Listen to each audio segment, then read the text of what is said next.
Good morning and afternoon. My name is Guillaume. I'm the Global Maritime Autonomy Business Developer at XBlue, and with me today is Stéphane Van Uffelen. Hi, Guillaume. Good morning. Stéphane is the Technical Director for Maritime Autonomy at XBlue, and later on we'll be joined by Nick Lawrence, who is the Director of International Business Development at EdgeTech.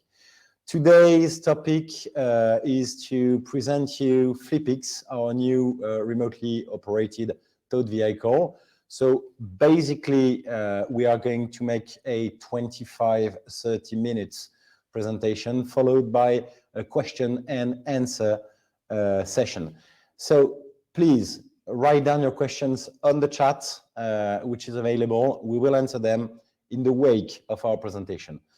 In a nutshell, XBlue has been working extensively on maritime autonomy for the past few years.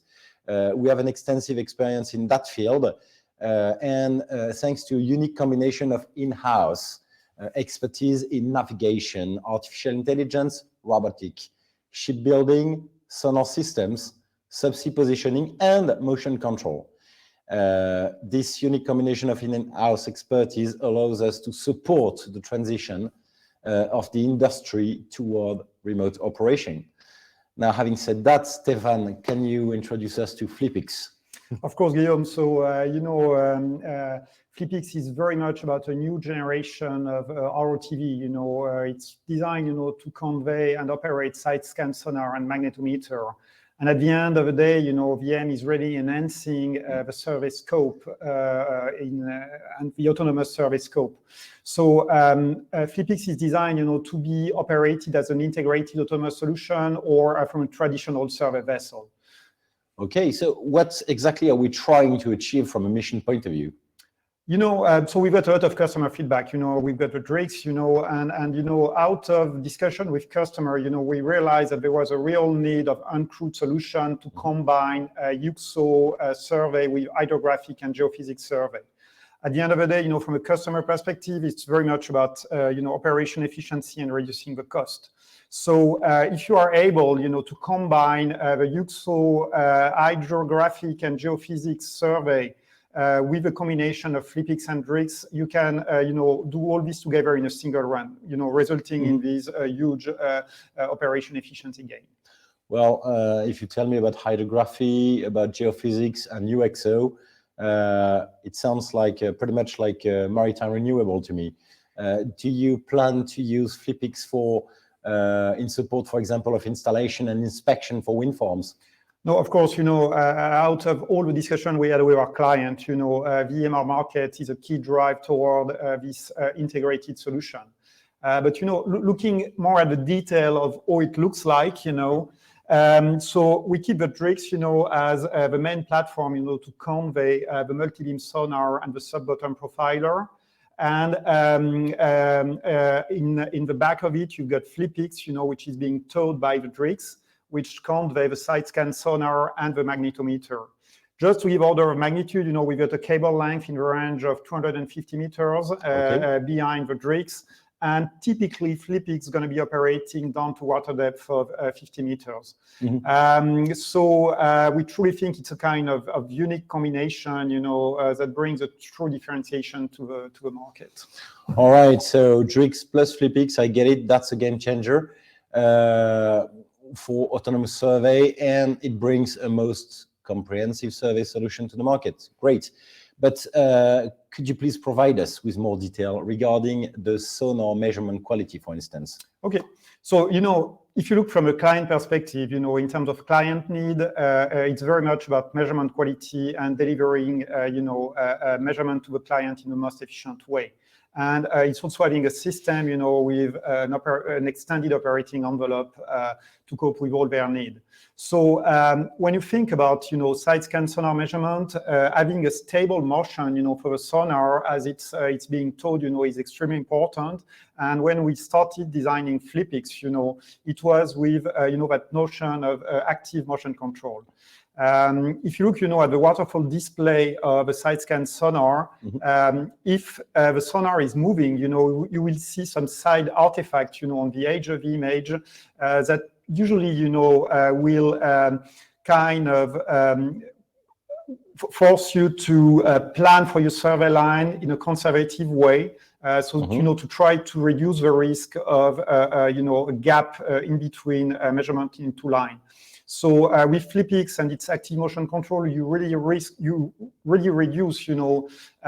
to rerun to fit a mosaic gap. Okay, so I understand the importance of motion control. Can you tell us a bit more about it?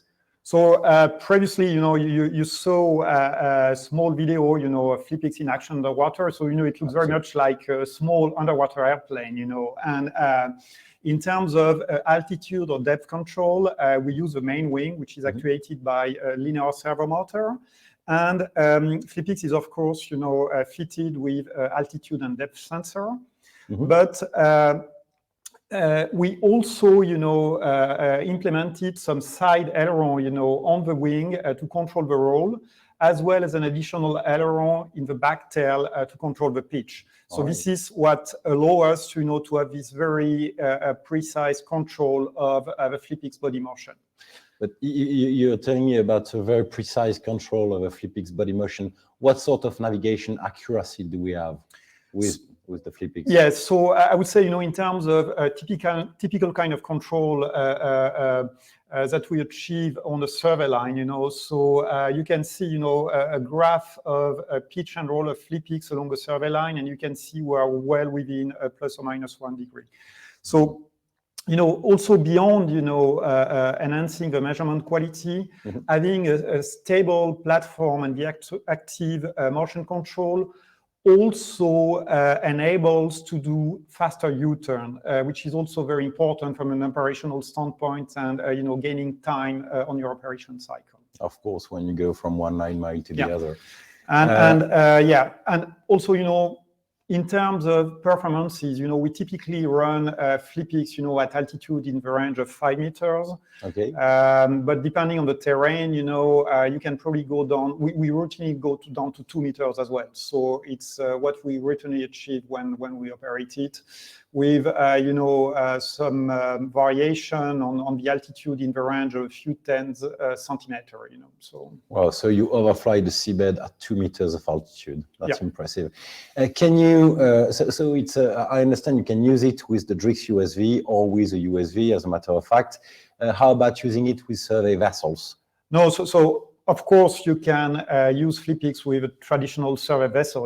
At the end of the day, it's an active, tow body.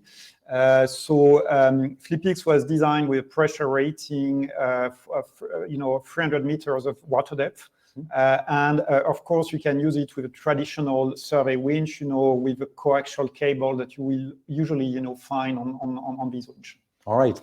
Look, if I were a service providing company, what edge would buying and using a FlipiX give me? So we already mentioned it, combination of DRIX and FlipiX is very much about cost saving, and increasing operation efficiency. And we, as iXblue, we try to reuse all the return of experience, that we had on the DRIX, when we started designing FlipiX, And we think it's really the very first ROTV that was truly designed for autonomous operation when combined with a USV. And currently, we strongly think it's a unique solution on the market.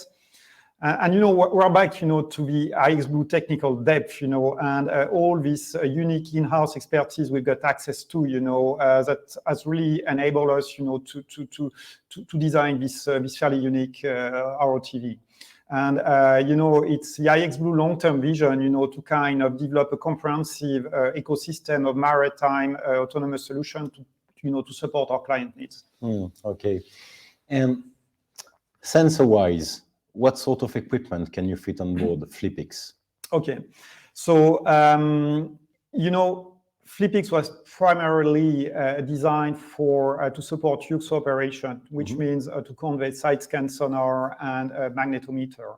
So the side scan sonar is rigidly attached to FlipiX, so that we've got full motion control of the sonar itself, and the magnetometer are towed behind FlipiX. So you can see on this video, FlipiX in action. So you can see the main wing, the body. At the bottom of FlipiX, you can see EdgeTech 4205, being conveyed. And then on the back, you've got the magnetometer, which is being towed. Also to mention, that iXblue is planning to release a magnetometer array deployment kit in the second half of 2022. UXO survey is also about, surveying the magnetic gradient. And we are planning to have 4 magnetometer arrays that can be towed behind FlipiX. As most of the iXblue product, we are designing, our equipment as open platform, and as versatile for future expansion. So it's the same with FlipiX. We've got an IP Ethernet backbone that should enable, future interface. And as part, of what we traditionally, the way we traditionally engage our customer, we're very open, to customize and develop some solutions that are, fit for purpose for our customer. All right. Well, thank you very much. That was very clear. So, Stefan, gathering data is one thing. How do you geo-reference them? And by that, I mean, in essence, how do you position the FlipiX? So, we're talking about, the technical depth of iXblue, and the range of expertise we've got in-house. And in terms of acoustic positioning, we've got the GAPS USBL system. And, the GAPS is one of the leading solutions in terms of, subsea acoustic positioning. It has really outstanding performances in terms of shallow water, which is a kind of market, that we are targeting with FlipiX in its fully autonomous solution. And so as a part of the FlipiX kit, we've got MT9 acoustic beacon, which is installed, and that allows a very easy interface with the GAPS and a kind of turnkey solution for our customer. Right, the GAPS USBL. Could you please give us some practical example of operations? Yeah. So, within iXblue, we are very lucky, that we've got the Maritime Autonomy Campus in the south of France, in La Ciotat. For us, it's a great asset. It gives us the ability, we've got direct access to water. So we've got, whether it's a Trix or FlipiX, we've got vehicles operating on a daily basis, and it's very important for us, to build all these operating experience. And, just to give you a practical example, so that one, it's a survey that we did around a site which has anchoring chain at the bottom of the graph here. And this graph gives you an idea of the kind of survey line that we did in this operation. So the survey area is divided in 2 zones. And as you can see, to exit, one line, U-turn and go to the other one, we need something like a distance of 300 meters. And this distance, is much reduced compared to what you would have with, a more traditional, survey vessel. And also to mention that during the U-turn, FlipiX, will remain, at its operating depth or altitude, during the turn. So you do not only save, in terms of reducing the distance to the U-turn, but also you don't need, to bring the ROTV back to surface during the turn. So all this, is bringing, is a way to reduce the operating time. Okay, this has been taken using the EdgeTech sonar, Yeah, right? of course, yeah. And you know, if we look at the way it looks like, you know, from the command center, you know, so the operation I displayed before was done, you know, remotely in over the horizon mode from our control center. And on the top side, you know, you can see the multi-beam data that are being acquired with the FlipiX position in the back. And at the bottom, you can see the waterfall display of the sonar, side scan sonar image as it's being built. If we have a more, you know, closer look at these data, you can also see that the edge of the sonar image is very smooth, which clearly highlight, you know, the stability of the FlipiX platform. And, you know, just to conclude on that side, you know, I really like showing this picture in the sense that it's highlighting, you know, it's a sonar image that was done during a U-turn of FlipiX, and you can still see, you know, the very smooth edge of the image. We keep a very good image quality. Not to say that the surveyor, you know, will start using the measurement during the U-turn, but once again, it's a way to highlight the stability of the FlipiX platform. You give me the perfect occasion to transition to Nick Lawrence. So Nick Lawrence, the EdgeTech Director for International Business Development, is joining us today for this iXlive. Thank you very much for being here, Nick. Thank you for having me. Wow. Could you comment on the importance of good motion control regarding side scan sonar measurement quality? Well, as you've seen from the data you've got, nothing beats having a stable platform when it comes to the quality of the image you get from your side scan sonar. With a wide vertical beam width, side scan is fairly immune to roll artifacts, but with the narrower long track beam width, pitch and yaw movements can cause issues with the side scan sonar data. At its worst, this can be seen as striping in the data. Some of our systems have a motion tolerant mode that addresses this issue, but then there are some trade-offs in terms of resolution. And so with a more stable platform, you can take advantage of the highest resolution that the system can offer. The actual towfish pitch and yaw comes from the vessel movement at the surface being transferred down the tow cable. So the combination of the DRIX and FlipiX has two main advantages.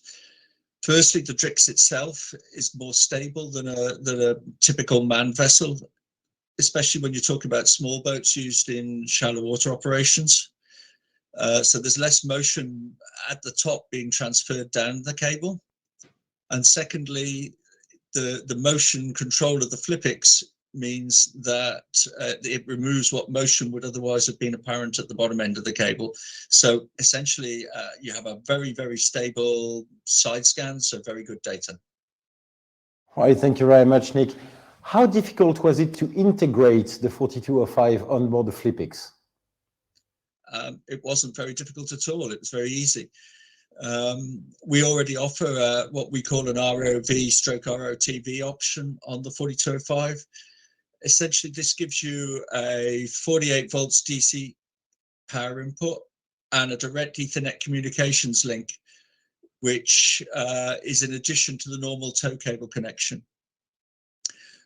This means that the user can just connect the 4205 directly to the power and communication systems of the FlipiX. This is one of the features of the 4205 series. We have a wide range of frequency choices and a lot of options that are available on the systems. The 4205 is a natural progression from the very successful EdgeTech 4200 series and offers improved range performance, extra variance and improved resolutions.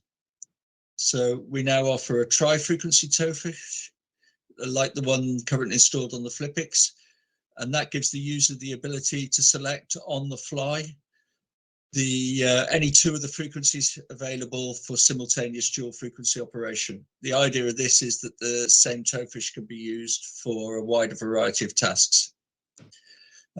We also offer dual frequency multi-pulse towfish with a variety of frequency set options, and the multi-pulse can double the along track ping rate, which can be advantageous when you are running at higher speeds. So again, the ability of the FlipiX as a stable platform close to the seabed gives the operator the ability to use the highest frequency combination towfish that deliver the best resolutions, and to do so to the maximum effect. Well, Nick, thank you very much. We were very impressed by the capabilities of the 4205 ourselves. Nick, you stay with us till the question and answer session. So if any one of you has any question to put to Nick, please feel free to write them down as well. Thank you very much again, Nick. Stefan, one quick question, if you don't mind, back to you. Could you provide more details regarding Magnetometer's measurement quality? Yeah, of course. So far we had a lot of focus, on Side Scan Sonar, but the Magnetometer is also a key part of UX operation. And when you are talking, about the quality of, magnetic field measurement, it's very much about the noise that you got on the measurement. And this one is an example, of a magnetic field measurement along one of the survey lines that I displayed before. So you can see, some targets that are being detected through peaks that you see on the graph. But more interestingly, it also gives you an idea of the kind of noise that you will get. And here we're well within the plus or minus 1 nanometer in terms nanotesla, sorry, in terms of the noise on the magnetic field. A big part of it is, the composite construction of FlipiX. FlipiX has a very low magnetic signature, and in practice, we just have to tow FlipiX, within 1.5 meters. We just have to tow the magnetometer within the length of 1.5 meters behind FlipiX. So. All right, thank you, Stefan. So up until now, we mentioned what FlipiX was, the advantages it brought to the market, to the sensors which were mounted on board. I do have a last question for you, if you don't mind. How about launch and recovery? Yeah. So Guillaume, you're perfectly right. Whenever you're dealing with maritime autonomous system, the launch and recovery is a question that we get from customer, because it's one of the key, operational steps, is getting things in and out of water.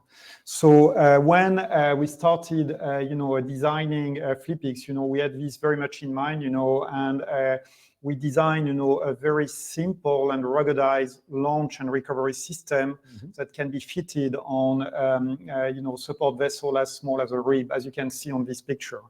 So in terms of running FlipiX, what do you need to do? So you need the launch and recovery system. We also provide a very simple spooler, to wind and unwind the 250 meters of cable, towing cable in between Drix and FlipiX. And within the Drix, you need to install a small multiplexer for the communication over the cable, as well as a 10-meter floating extension cable, and we will see the way it's used afterward.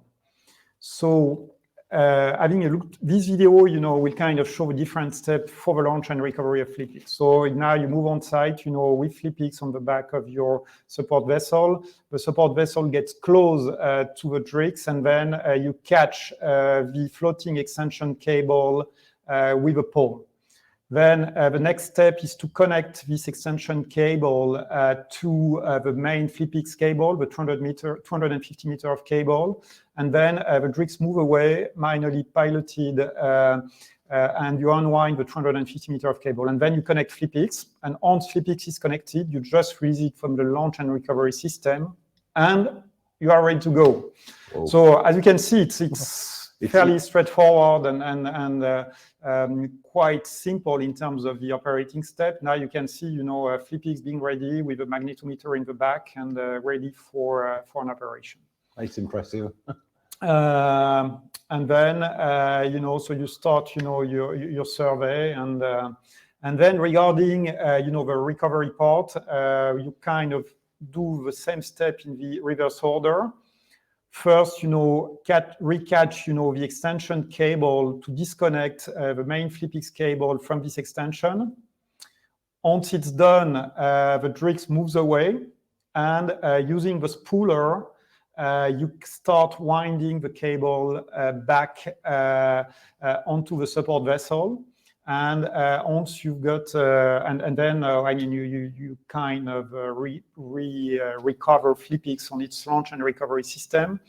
As you can see from a crew standpoint, you need, something like 3 people, 1 guy to take care of a boat, and 2 other one, to deal with the recovery of FlipiX. So once again, fairly straightforward, and we are really providing the entire solution, not only, the fancy part with the autonomous vehicle, but also the launch and recovery part. Well, definitely straightforward. Thank you very much, Stefan. So the presentation is now over. We are going to start answering the questions you might have. Okay, let me have a look at the questions. Okay, so Thorsten is asking, can you still carry out moving sound velocity profiles from the DRIX for use with the MBES at the same time as you are towing the FlipiX? So as a matter of fact, FlipiX is also equipped, with SVS probe. So the most straightforward way to do your velocity profile would be to use the FlipiX sound velocity sensor, I would say. So Martin is asking whether we can use it with synthetic aperture mapping sonar. So I would say, at this stage, we're talking, about reducing the operating footprint, and we're really targeting, UXO operation. So we try, to keep FlipiX, in a size, that can be hand carry and managed, by operator by hand, without the need of heavy, lifting equipment. But the technology that we develop for FlipiX, most likely in the future will be used, for more advanced, motion control of the SAMs as we move along. But it's not done yet.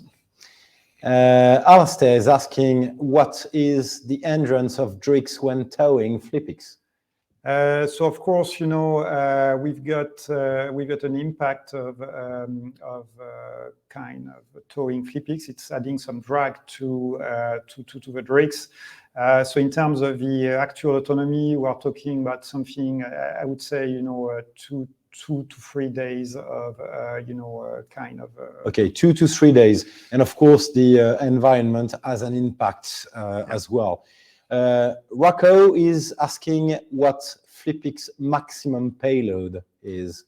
So, well, regarding payload, I would say, it's how do you define maximum? So, as I said, it's designed to be versatile in terms of interfacing with new type of sensor, and usually we built, a custom buoyancy, module to compensate for the additional equipment. So I think that one is really open for discussion in terms of client need. We got clients. We had some requirement, regarding interfacing with camera, for example, which we think is feasible. So please contact us, in terms of your specific need, and we'll provide you some more detail on this specific topic. Absolutely. Abdelaziz here is asking whether FlipiX would be able to follow a pipeline or a cable subsea. So at this stage, we don't have active pipe tracking on FlipiX. That's the way it is. On the other end, as we said, since we are running the multi-beam at the same time as FlipiX, well, you can get some insight of where the cable or the pipeline is located, and maybe adjust, some trajectory depending on this measurement. But we don't have an active pipe tracking at this stage. Okay. Thorsten is also asking, is the FlipiX deployed and recovered autonomously by the DRIX at sea? And if so, could you show us the last system that is used for this? I think we've obviously answered that question. Yeah, so the launch and recovery is done, through light support vessel, as you saw, not from the DRIX itself. And I think the video was self-explaining.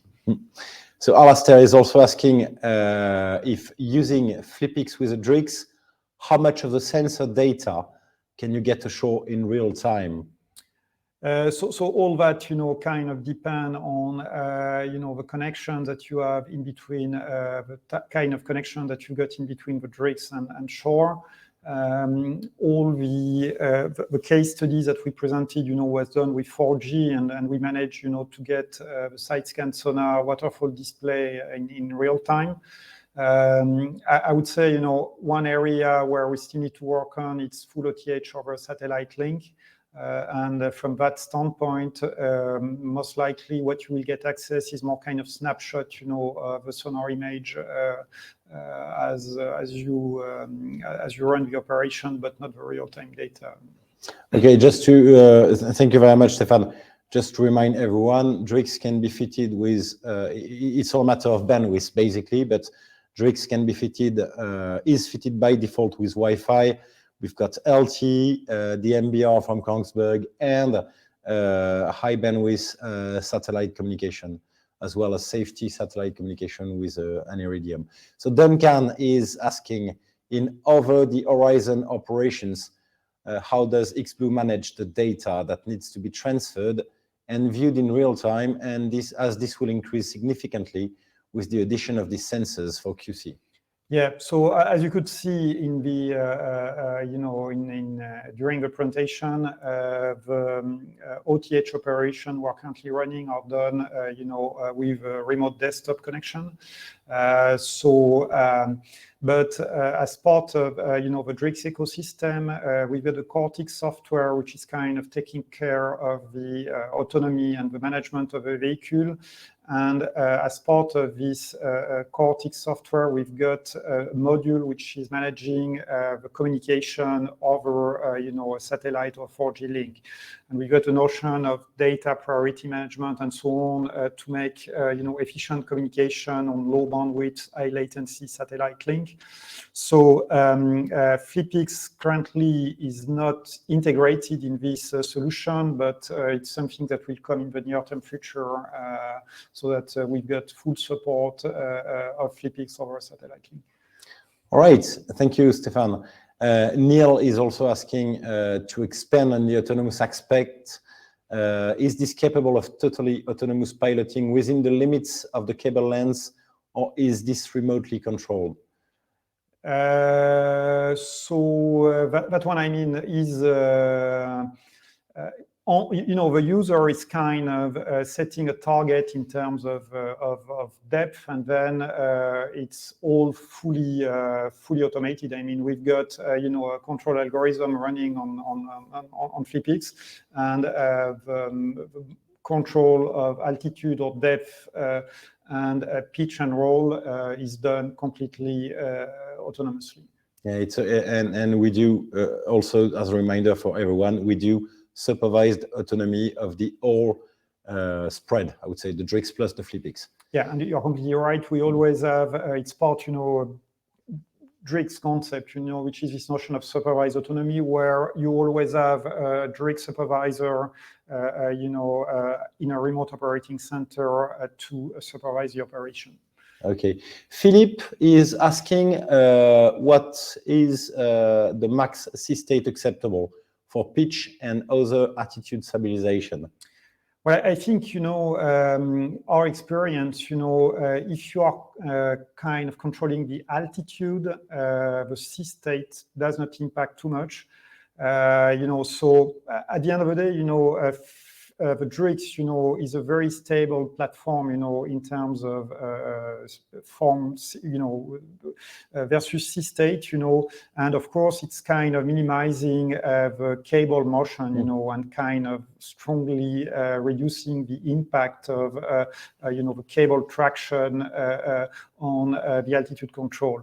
So so far, we've been operating, FlipiX up to sea state, strong 2 to 3, yeah. Yeah. And we have not seen a major impact on the stabilization performances. Okay, thank you, Stefan. Hiroshi is asking if it's possible to automatically maintain the altitude of FlipiX from the seafloor in areas where the seafloor altitude is not flat. Very good question. Yes, of course. So DRIX is fitted with an altitude sensor, and it's this measurement that we use in the control loop, to control the altitude. So if you've got terrain change, the FlipiX will follow. And don't forget, if I may, that we've got DRIX sensors clearing the way 200 meters before FlipiX. Yeah. So that gives us a provision of warning, which is enough to influence on the FlipiX altitude keeping if needs be. I mean, that's yeah. Okay. Abdelaziz is asking if it would be possible to mount camera, you've answered that one, on FlipiX, plus side scan sonar, plus mags or array of mags. Yeah. So I think the array of mag, we mentioned that we are planning to reuse it in H2 this year. And regarding the camera, that one really depends on client-specific needs, and we're open for discussion on that topic. Now, Philip is asking, how will DRIX and FlipiX manage detection and reaction to a steep cliff that could be seen first on DRIX bathymetry? Will DRIX stop or avoid? Will the winch bring the FlipiX to surface? So I think we've already started. Yeah, I think that one we answered. So in terms of, in case of steep terrain change, then the operator has, the 200 meters, well, since the DRIX is 200 meters ahead, can make decision, in terms of, adjusting the altitude to go safely in those areas. So that's all right. Now, Mark is asking, what approach do you envisage for enabling seabed sampling for validation of the geophysical data? And will you also be able to perform SBP in addition to side scan sonar? Yes, so it's one thing we mentioned. The DRIX gondola can accommodate, the gaps, the echoes, and a multi-beam all in the same package. So that one, it's really a key part of the concept of FlipiX and DRIX. Getting back to the DRIX gondola, once again, it's an open platform. So, of course, in terms of multi-beam sub-bottom profiler, we interface with the equipment as per our client need. So whether these are iXblue equipment or third-party equipment. In short, for specific applications, please do not hesitate to contact us. Oliver is asking if we are able to steer the FlipiX laterally. The scanfish was equipped with a series of flaps allowing the operator to change altitude, but also to move laterally, especially useful when targeting difficult infill lines. Yeah. So at this stage, we don't have the steering ability. So it's one thing we are keeping in mind. While designing FlipiX, we wanted to, in the first release, to keep the system fairly simple, without too much complexity, to keep it, as I said, fairly small in terms of its size and, the ability for an operator, to handle it easily. So we decided not to add the complexity of steering, but once again, it's something that we actively keep in our mind at this stage. All right, thank you, Stefan. Well, here we've got Stan asking what is the production lead time for FlipiX? So production lead time, it's going to be in between 6 to 9 months, so that one is also it's part of a discussion that we normally have with clients, depending on our manufacturing load and the other builds that we've got ongoing. So, but I would say 6 to 9 months is a kind of okay. Philippe is asking if DRIX will adapt its course on the survey planning depending on the FlipiX position in areas with a strong current to maintain the side scan sonar on track. So I would say, that one, if you start having strong current, there will be a level of calibration, that will be required, to understand the offset that you will have in between FlipiX and so at this stage we don't have, an active. Well, the DRIX is kind of following its line, and FlipiX is following behind. I would say that we are planning to have a tighter integration of the autonomy and FlipiX and the DRIX in the near-term future to allow some more active line keeping on the FlipiX side. Interesting. Okay. Jean is asking us to confirm the maximum operating water depths for FlipiX when towed by the DRIX. Yeah. So that one we are talking about 50 meters of water depth that we can do. That's the water depth that we currently that's what we have, and we're looking to go a bit deeper, but it's not going to be more than 70 meters probably, as you were saying. Currently, as I said, 50 meters is a figure to keep in mind. Now, Wissam is asking what is the maximum depth detected by FlipiX? Well, I would be tempted to say that depends on the sensors you've got mounted on that. Yeah, but FlipiX itself is designed to be operated up to water depth of 300 meters, in terms of, and regarding the cable length, there's a level of adjustment that is possible. I mean, we talked about operating from a survey winch, so once again, that one has to be looked at on a case-by-case basis, depending on the concept of operation of our client. Okay. Simon is asking what is the maximum depth operation for FlipiX? That's what I just answered, I think. Or is there several lengths cable? Yeah, so I think I already answered that question. That's all right. So AI, are there long-term plans for deploying FlipiX using a USV-based LARS and winch solution? I would say not at this stage. We think, in terms of autonomy, we need to move step by step, to have market acceptance, and launch and recovery from a USV still remain, a risky and complex operation. So currently, it's really launch and recovery from very light support vessels that we are kind of promoting. Okay. Matt is asking if it's possible for the remote operator to create an infill line for the FlipiX during operations on the fly. Yeah, well, it's once again, this is very much driven by the DRIX autonomy. So that one is completely possible. It's just active mission replanning through the DRIX user interface. So that one shouldn't be a problem. Okay. And Mike, do you have any data, raw or processed, from FlipiX that is available to review? It would be very useful to get a hands and look at data from the platform.